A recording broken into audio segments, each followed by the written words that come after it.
Thank you, Sister Secretary. First of all, well, let's all give praises to Allah for this great and wonderful day that we have an opportunity to redeem the great works that Noble Ali has brought before us and the salvation of his people. And we have a wonderful class coming up tonight, and we will be asking for a lot of participation because we're talking about the five folds. We're talking about chapters 40, 41, 42, 3, 4, and, well, chapter 44, 5. And the reason why we're having these classes more is because it's in honor of our prophet to give him the highest of credibility of being a noble prophet that he is. He came 5 times stronger, 5 times wiser, and 5 times more advantageous and more beneficial than all the prophets before him. The reason why, because we was just that much deep in the north. So we were just that much away from sin, into sin, and away from reality. We as a people still are suffering much from the traumas of mental slavery. This is the reason why we have these chapters. Now, I know it may sound a bit redundant to those that may not be getting many blessings out of this. However, I want you more to kind of look back over the last almost a century now. It's been almost 100 years since Noble Ali has brought these lessons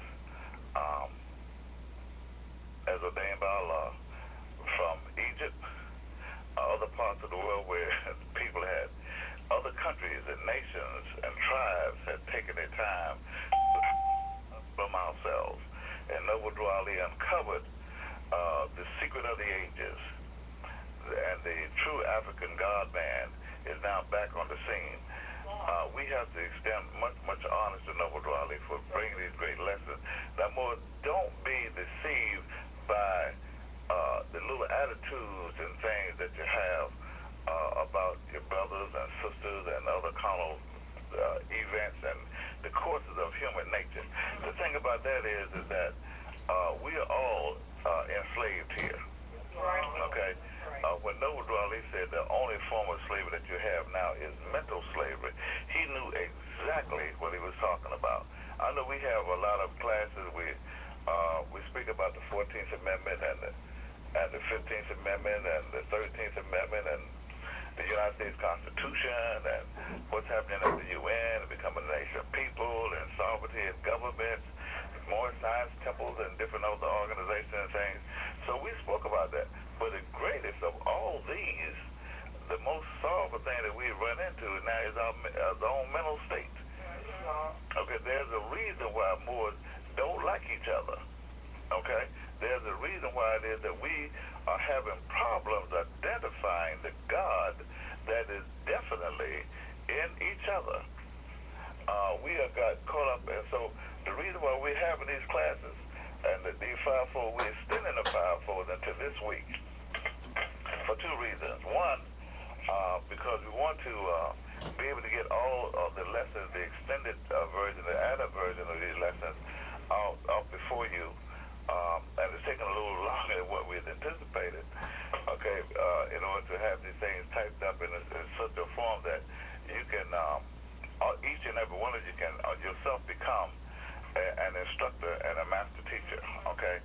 So, and it's taken a little time to prepare these lessons in such a manner that you can take these and execute these lessons so that you'll be able to help yourself as well as others.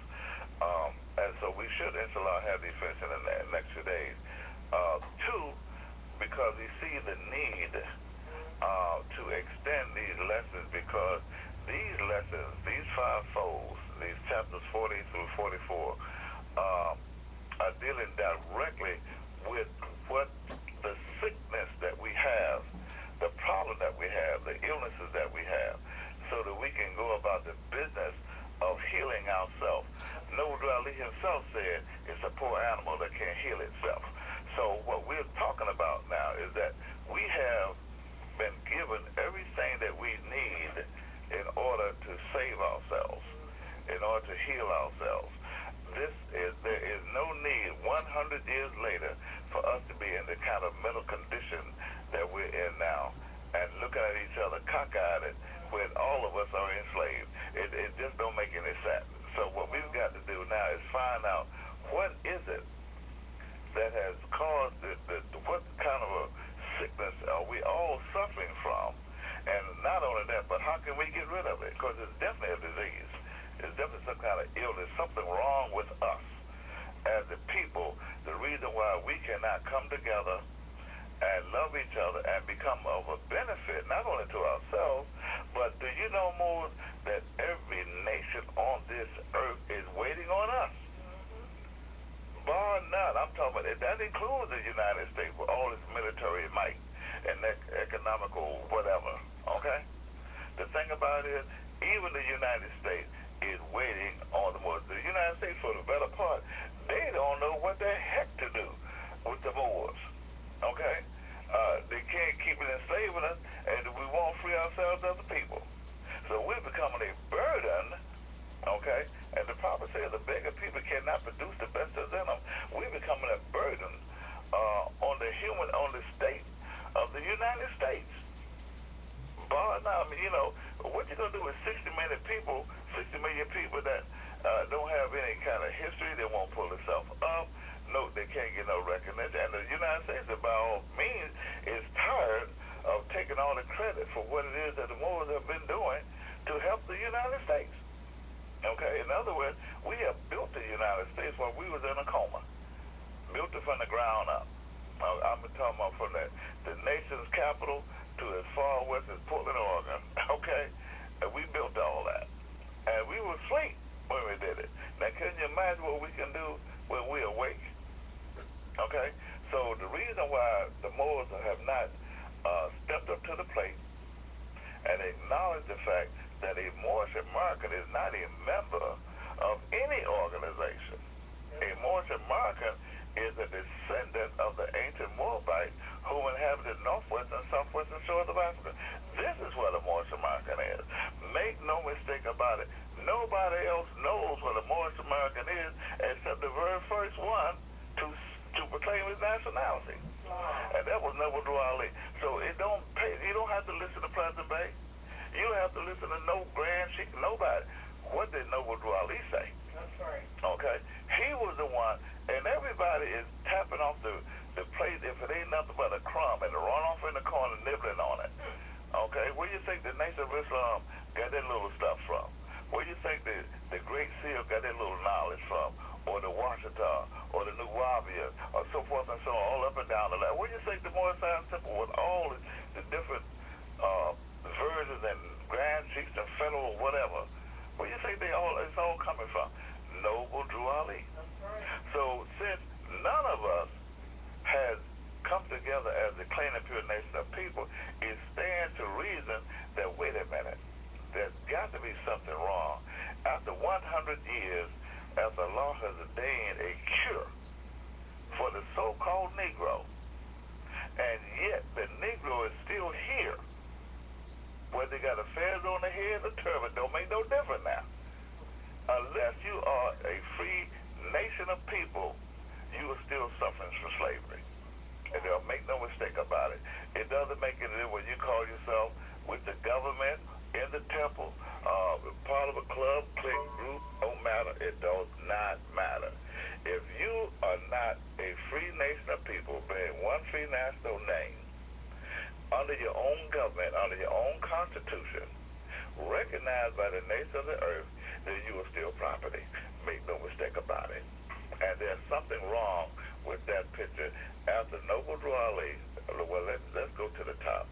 After Allah, the great God of our forefathers, ordained one from amongst us to raise us up from the dead. That was 100 years ago, 1913, when Noble Drew Ali brought these lessons back to these shores, and we are still laboring under foolishness.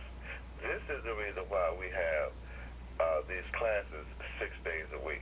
This is the reason why we have these classes dealing with inconstancy, the instability of man, and weakness and insufficiency of knowledge and misery.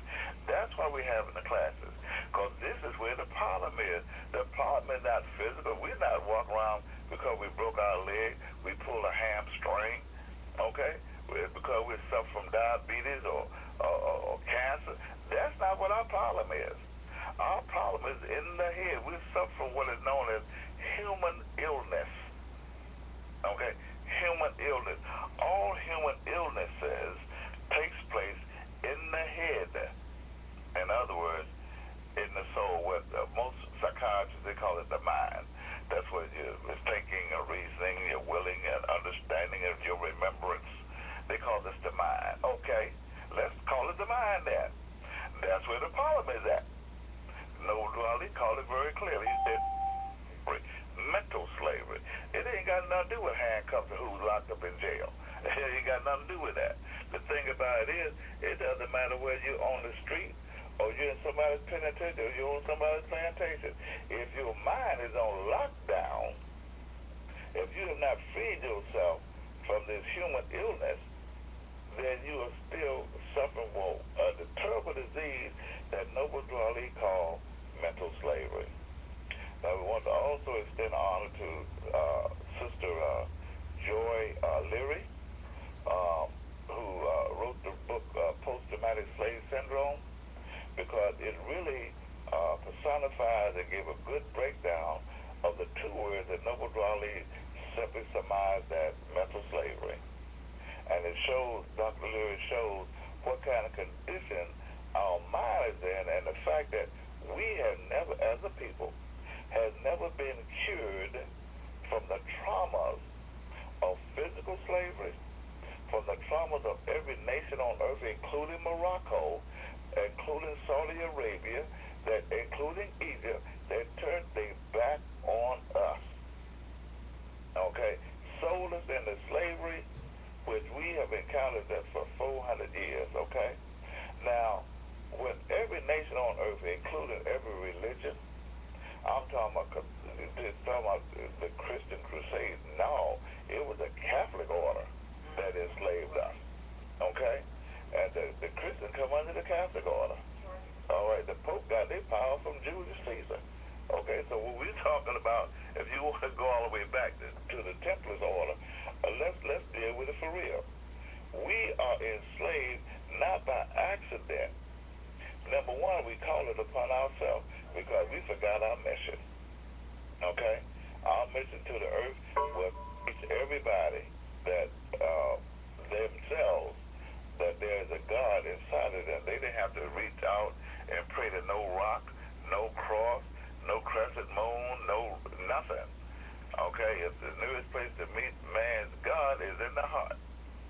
This was our job. That's all we had to do is go to the nations of Europe and everywhere else and teach them those things that's going to make them gods, okay? Yeah, if they had the Spirit of God in them, then we could bring it out of them. But we failed on that, upon the mental desires. Okay, so that's the reason why we're having the classes today.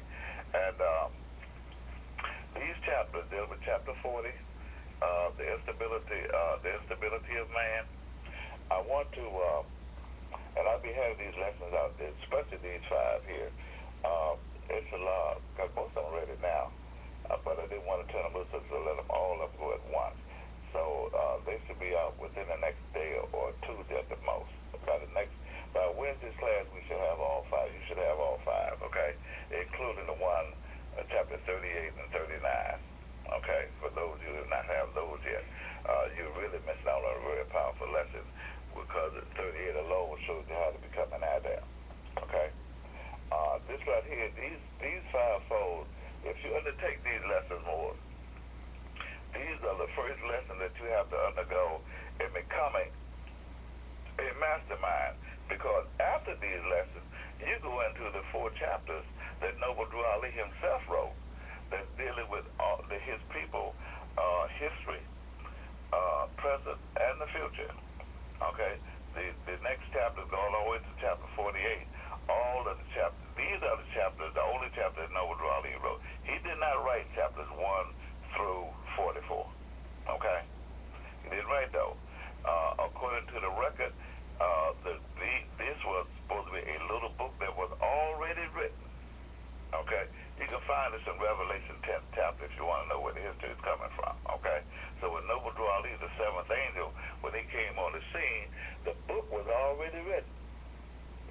chapter that we're revealing to you now was already there. Okay? And what we're doing now is revealing to you just like the Prophet revealed it to us. Okay? But the thing about it, down through the last 100 years or so, the Moors did not take these lessons to heart. They did not apply these lessons to themselves, and this is the reason why we're still suffering from mental. This is the reason why Moors cannot get along with each other, why they turn against each other, why they can't stand each other.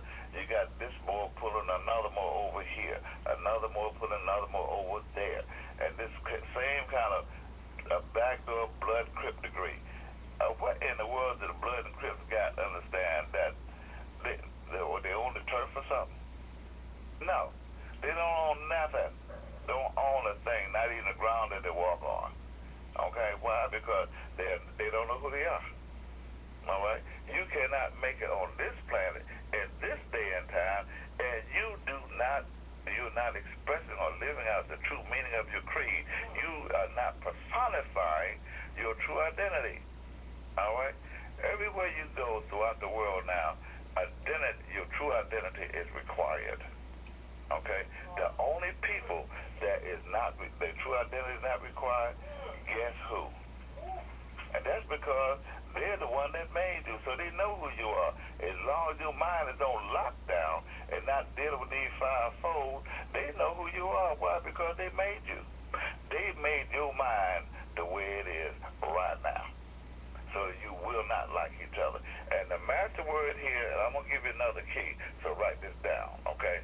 The master word for the West and how the West was able to conquer the Moors is a simple word. I have a chapter of this in my book. It's called competition. I said it, competition. This is something here, competition is something that has not been known amongst the people of African origin, African descent. All right, we never dealt with competition. The reason why is because we was too busy producing those things that was of worth and life-giving. In other words, when we had to go out and get food, then we took that food that's supplied to everybody that's within the family or within the tribe, the village, or the nation. It didn't matter. Okay, so this right here is called unification. All right. Competition, this unifies you. It turns you against each other because what happened then made the stronger, and this is what the prophet called the fall of man, all right, where the stronger began to take over and eat up the weaker manifest, and today it's called competition. Now, we're not talking just solely about the Memphis Grizzlies playing the Sonics or whatever. We're not talking about the football games or the hockey game or the tennis game, all right? We're talking about the overall spirit of competition that Willie Lynch introduced, okay, which meant that you began to compete against each other by how you look. You didn't like this person because they was too tall. That person because they was too light, too bright. This was because they were too dark, all right? You didn't like that person because they were too stupid. They didn't go to the same school you did. You didn't like that person because their dress is too short. Hey, all this become competitive. You begin to compete, all right? So if you look at today, this week's chapter, the last one that we had, deal with misery. Misery exposed competition. Okay, it lets you know that you yourself is suffering mainly because of what it is that you yourself has brought into yourself. You don't have to be miserable. But it's you the ones that's like, I don't like this and I don't like that. You started off almost from the time you come out the womb. Okay, you start looking at the mother and father all cockeyed. You couldn't even change your own diaper. Okay? And that's what started the competition. You didn't like, why can't I have this? I want my pacifier. And because you couldn't have it, then you wanted the whole bottle. Okay? You didn't want the right breast, you wanted the left one, all this other kind of stuff. So you started a little competition of your own self. Next thing you know, here you are to a world 20 years later, still competing. because you done come through school, or maybe, okay? You got a little street knowledge. Now, which one is better, street intellect or high school or college? Which one is better? It doesn't matter, does it? When both of you got felonies, okay? So what we're talking about now is that the people who's in the jail think that they're just as good as the people that's not in jail. Well, the people that's not in jail think that they're looking down on the people that are in jail, okay? So what we're talking about now, again, is competition. But competition is a thing that you were not born into. This is a natural thing that is happening within the human nature of people, all right? Competition will cause you, like in last week's chapter, well, dealing with misery, is where that when children are born, babies are born, that's the worst thing that got me. Oh my goodness, you don't hear nothing about it. But go kill somebody, you're on the front page. Yeah. Okay? If don't or within another government, another nation of people, it's all over it. CNN, NBC, ABC, UBC, and you can tell it anything. You can telephone and televise, or you can tell them more. It doesn't matter. Okay? All this is still dealing with competition. Okay? Who can tell the story on Facebook first? Again, competition. How can you go to Facebook or the internet or Twitter and you're not even free as a nation of people yet? You mean to tell me you've got enough intellect, the Wikipedias, and other things around you everywhere, but you can't find enough knowledge on the whole planet in order to free yourself as a people? Don't you think there's something wrong with that? Why can't you find out what it is that Noble Drew Ali brought you to free you? What is the duty of a prophet? To save nations. Okay, so what is it that every other nation has that the Moorish Americans do not have? Since Noble Drew Ali said, I'll brought you everything that it takes to save a nation. So where is yours at? Where's ours at? Okay? You can't see what belongs to us, the Moorish Americans, because you steady competing against each other. You got competition. How in the world can one slave compete against another slave on the same plantation? And neither one of them free. Okay? You in the slave saying, well, that's my cot over there. Okay? This is my cabin. All right? Master gave me this bone. You can't have that. Okay? You compete against the same, well, my bone bigger than your bone. Why didn't the master give me a little bone? Yeah, he didn't give me one like yours. Okay? So there you go, turn against each other again. So these chapters here, dealing with the fivefolds, help eliminate all of these human maladies that has caused us to turn against each other. Okay? We have been beat up and enslaved by the way that we think. Yeah. Someone else has taught us how to think, how to use our mind. This is the reason why we're having a difficult time understanding what Noble Drew Ali has been trying to tell us for 100 years. Because someone else has got our way of thinking, and they're controlling our mind, our ability to reason. And believe me, more reason didn't come from the Europeans. Okay? This comes from Allah. All right? This is an instrument that Allah gave you reason, okay? An intent of your reason.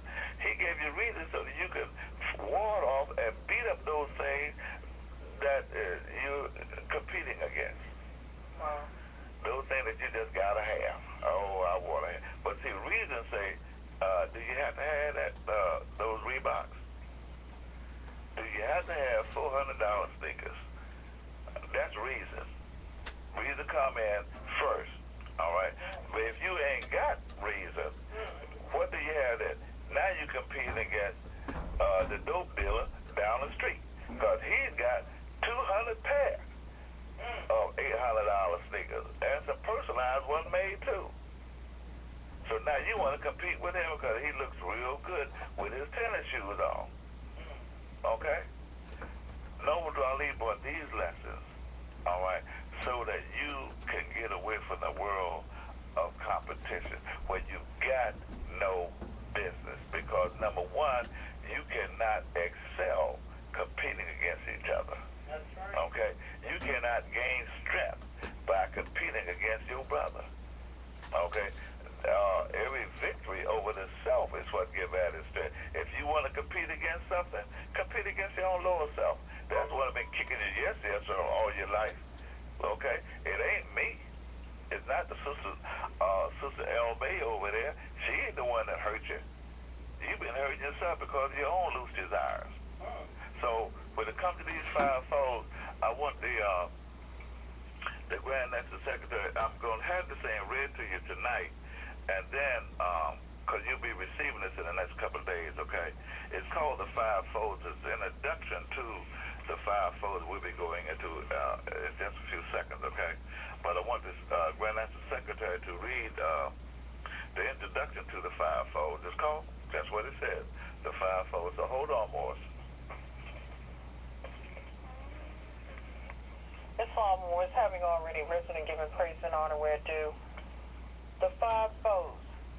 Dear students, learning to be a mastermind is your wisdom, accepting the war between the higher and lower self. This is the only true conflict here as well as there. When this battle happens, it is called the Great Meeting is on. Apply well these next 5 chapters of holy instructions from the Holy Prophet. Instability of man, inconstancy, weakness, insufficiency of knowledge, misery. Our more advanced students often call these chapters the five foes. There are some derived from chapter 1 where they read, perfected man must pass through all the ways of life, and so a carnal was full manifest, a nature that sprang forth from fleshy things. Without a foe, a soldier never knows his strength, and thought must be developed by the exercise of strength. And so this carnal nature soon became a foe that man must fight, that he might be the strength of Allah made manifest. Unnumbered foes will stand before man upon the plane of soul. These he must overcome, yea, overcome them every one. Thus hope will ever be his beacon light. There is no failure for the human soul, for Allah is leading on, and victory is sure. The last prophet taught his nationals the only form of slavery that we have today is mental slavery. The new slave masters are now found within. The first of these psychic opponents is instability. Like the others, this too is a personalized and individual foe within the human character of man. The heart of each God-man is now the battleground where this unsteadiness resides, his or her carnal nature, and must be confronted. Every soul has been fortified as a noble soldier and has the tools to fight this internal enemy. Beware, students, for having the knowledge of another person's weakness can in no way aid in defeating your own. Lower thinking is our greatest enemy and is in direct opposition to the stability of higher reasoning, understanding, and willing. Its sole purpose is to prevent one from thinking with the cleanliness and purity of a God. When wavering can no longer be effective to one's salvation to infinite wisdom, instability then has no purpose to serve. The surreptitiousness of instability works as a mole in unconquered self. Insecurities are nurtured by passions, wants, and desires. It is not in the nature of an enemy to also be a friend. Therefore, one should not seek to justify, condone, or accept any weakness as strength. To be victorious in any conquest is the only good to be found in rivalries. These designed to transform slaves into gods of freedom. Only the victories over the self gives added strength. That's love. Love.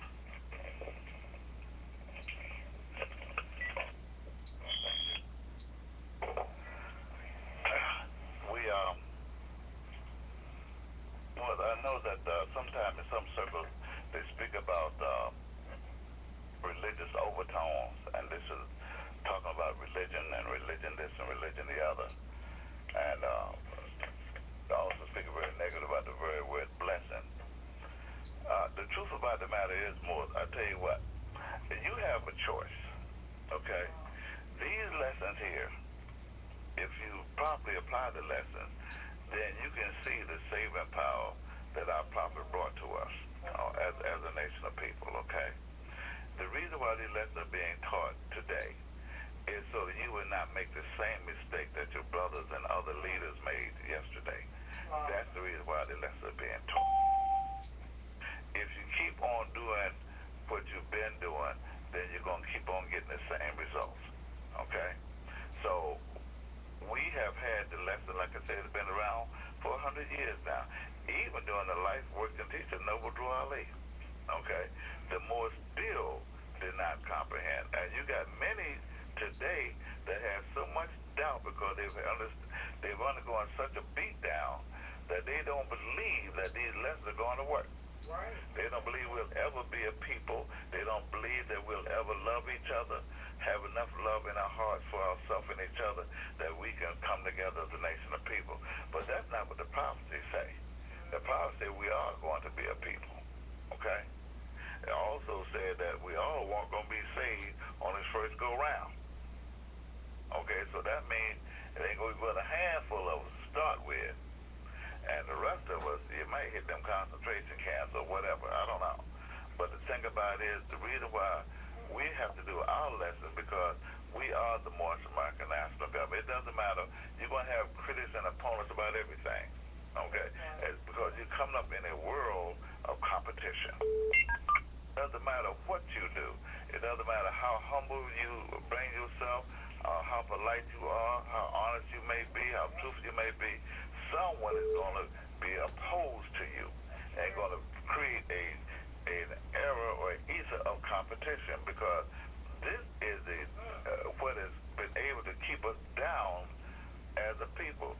You've got to stop being so competitive when you really don't have any merit.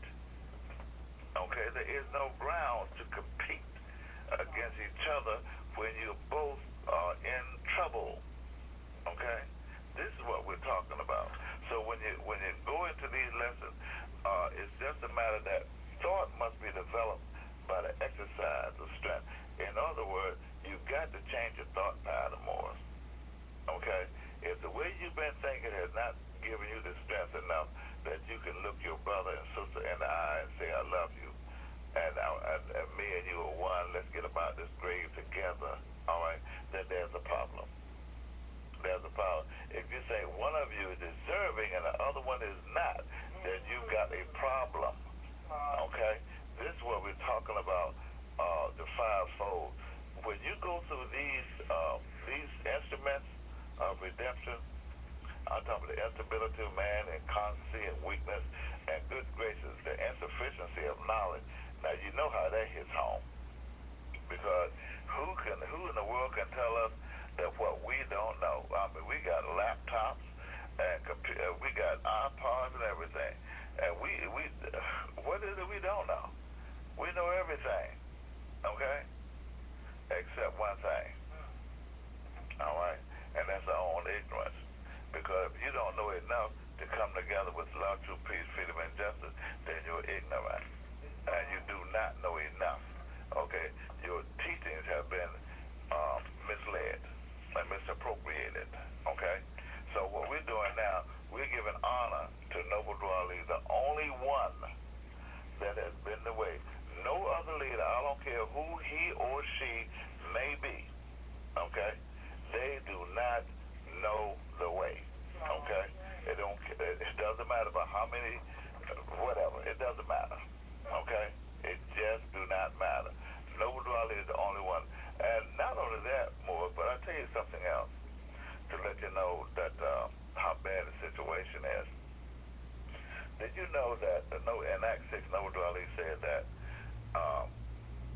black in color. He speaks about those things, that the names in Ethiopia, the names that were given to slaves, right? Okay. Well, so we stopped calling ourselves Negro, black, and color in Ethiopia. So we don't call ourselves that. But we're not calling ourselves by our free national name either. Okay? Our free national name, we only got one free national name, and that's Moorish American. All right? This was Noble Drew Ali, the first one, the only free man to come and say, look, this is your true identity right here. You're Moorish American. Okay. But now you've got all kinds of other names that the Moors are calling themselves. Okay? A little group over here did this, and another little group over there did that. Ain't this the same thing as the Negro, black, and color? Yeah. Especially when you're not a nation of people that you were designed and ordained to be. So this is the reason why we're talking about these lessons, okay? And dealing with this last chapter on misery, we created as a parable. We tried to create a hotel, okay? It's called Hotel La Miserable, and that's a little French, but what it means is those people that's unsteady, okay? And basically, when you in this hotel, it's got some people that's employees that they're permanently, you know, like sorrow and things like that, okay? But then you also got other parts, the people that come visiting, and when they come visiting, they leave the little mark, they got the little room, they move in, and they actually think they own the hotel because they done moved in, okay? So when you look at this, you end up with little things like, you look at the room, and pain has took out a room, and grief has got a room, and bitterness and anguish. Sorrow is always there because sorrow is there clean up the floors, okay? There's another room, occupant that moves in, evil, affliction, hurt, pain is always there, okay? And weeping, a whole lot of crying going on, okay? And so much so that some people didn't love it, okay? Apprehension, even death, or the anticipation of death. They done moved in there too. All this is right here in the Hotel of Miserable. Hey, it's right there, okay? And the thing about misery more is that this is a self-inflicted sickness, okay? And you know what? The little boy that threw the rock, he's hiding his hand behind his back because he's the one that educated us and gave us the spirit of competition. I'm talking about the Europeans now here in the United States, here in the West, okay? They're the one that put the spirit of competition in you to put NBC on the birth certificate and let you come out thinking that you was a citizen of the United States when you really was not. According to the Dred Scott decision, you can't make a citizen out of property, okay? And Negro, black, and color was the name that was given to the slaves. Drew Ali exposed that in Act 6, all right? So what we have to do now, we've got to figure out a way how to go into the heads of the ex-slaves and clean out this thing, what they call mental slavery. We got to figure out what in the world has enslaved the minds of the Moors, okay? What is it? They're all suffering from different things. What in the world they suffer from? Since the mental slavery, the only form of slavery they have now, they suffer from inconstancy, insufficiency of knowledge. And let me explain about that. That insufficiency of knowledge is mainly when the reason why you don't have an appropriate amount of the knowledge is because the base of all knowledge begins with the knowledge of the self. Okay? So if you don't have any knowledge of the self, and you can't get that in public school number 15, okay? You can't get that at the University of Minnesota, okay? Or the Yale or Harvard. You can't get the knowledge of yourself in the school of Scientology. It ain't there, okay? No school can you find on the face of this earth other than the school that Noble Drew Ali brought to you, okay? Where you find the knowledge knowledge of the self where you can ward off these terrible foes that has been eating up at your character. Now, you may not take that too serious, but the thing about it is, what do you have if you do not have your character? The very constitution that put you together as a person, what do you truly have? And especially that, you must remember now, this all begins with the knowledge of the self. This is the reason why here at the Moorish American Anthem, while we insist on these great lessons, holy instruction from the prophet to a holy people. Okay? You are a holy people. You're sacred. You're divine. You're infinite. And finite mind cannot step up to this level and comprehend anything that's infinite. These are instructions, Moors. Okay? So what we want to do is just pass this on. And what I'm going to do, I'm going to open up the floor to this hotel of Israel, deal with these fivefold, because I'm going to get everyone an opportunity to speak about weakness. Okay, has these tests been of any benefit to you? How can you help others? Okay, have you begun to see the light that's within you, the God that's within you? Okay, whatever the case may be, we're going to open up the floor early. We're going to start in just a few seconds, okay? And I want to bring forth so that you can be able to exercise your fast, because we're going to be going to these folds all week long, all five of them, okay? And you're going to find that they are interlocking.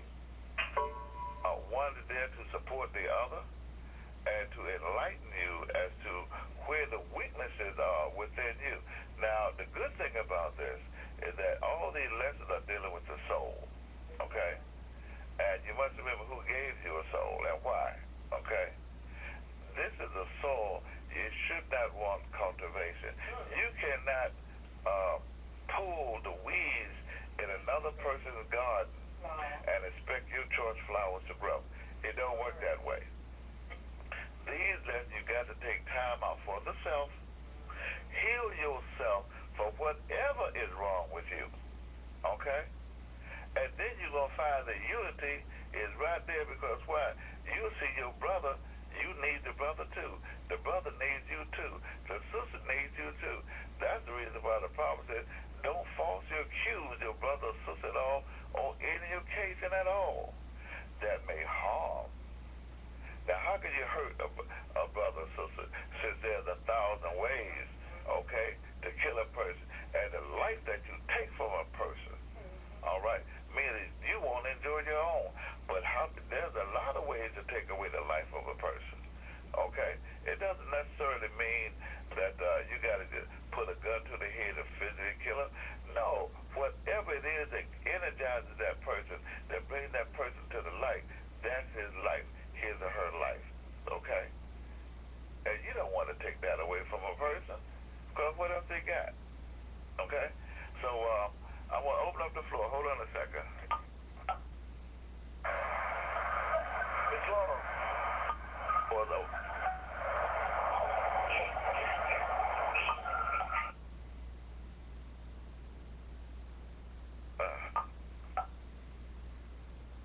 okay, first, I'm going to try that again in a minute. But Moses, listen, too many of you have got your phones open. Please, *6 your phone, okay? I will recognize you, okay? You want to get the opportunity to speak. I don't care how long the class lasts. It don't matter, okay? But what I want you to do, everybody online, please *6 your phone. Even if you have a group, *6 your phone, okay? Hold on.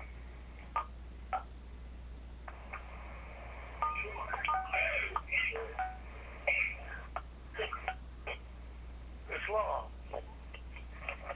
It's long.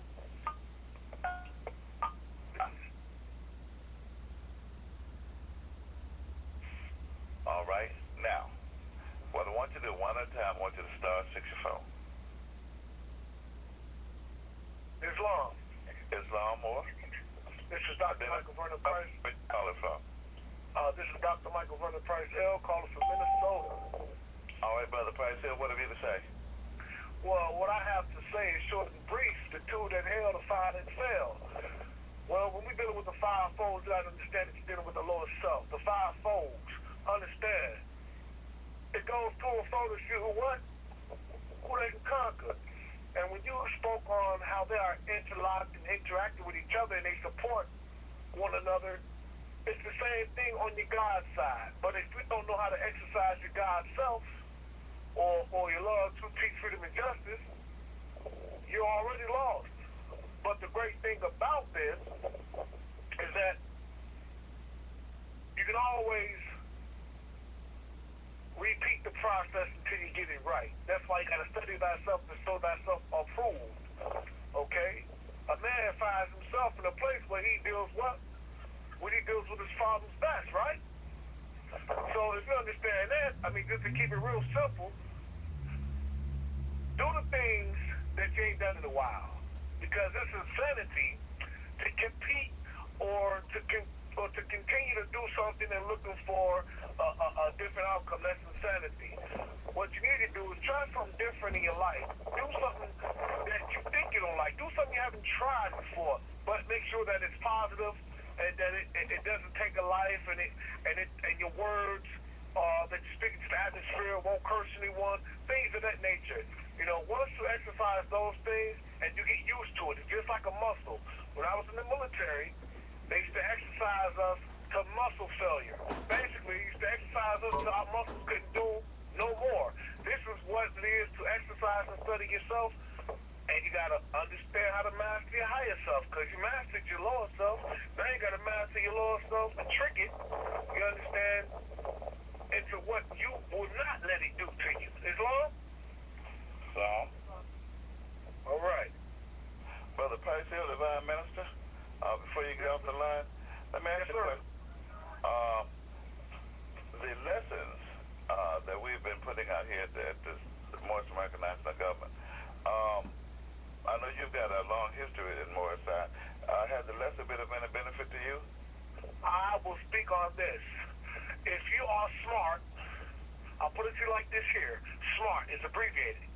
Specific, measurable, accountable, reliable, relevant, and reliable, and timeliness.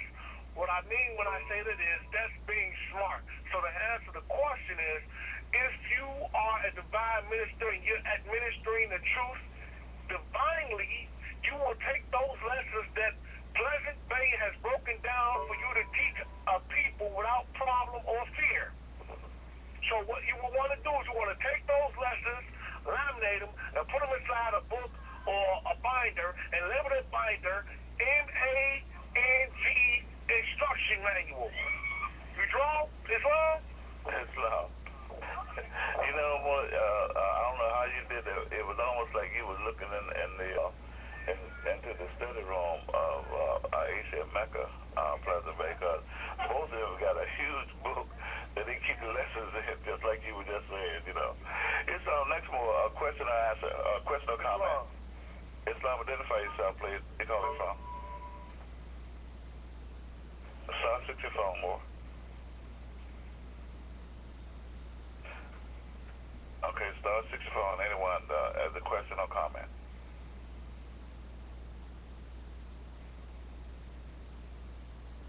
Islam. Islam. Brother Satat Ramonil, Lynchburg, Virginia. All right, Brother Ramonil. Okay. Honors has been given, and I'm in the Circle 7, and I'm just thankful I didn't miss the prophet's portion. I tried not to. These lessons, the five folds, have taught me one thing. First, I have to inform myself of my own ignorance. And I have to submit myself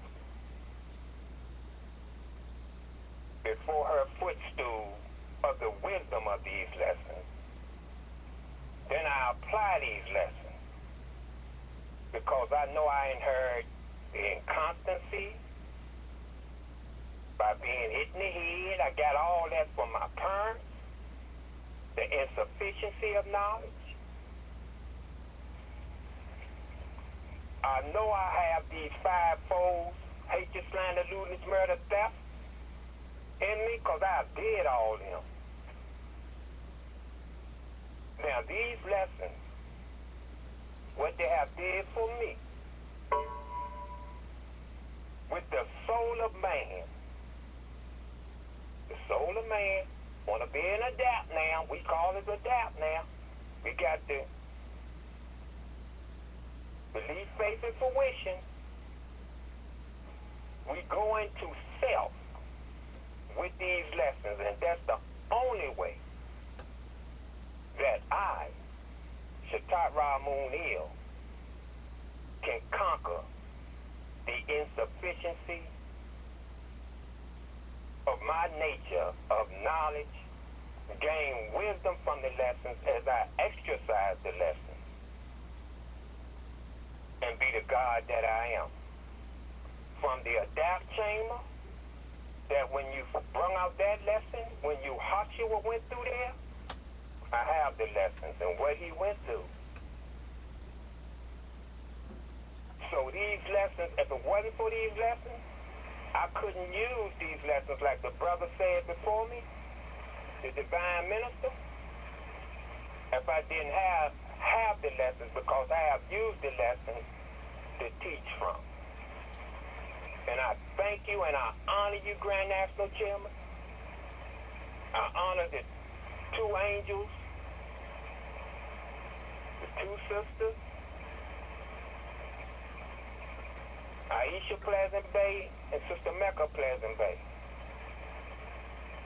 So I'm giving honor to all the Moorish citizens that's on the line. The only way that I can make it out this man-human drama, I don't want to come back here, is to apply these holy instructions, and thank you for making them so plain to us. Islam.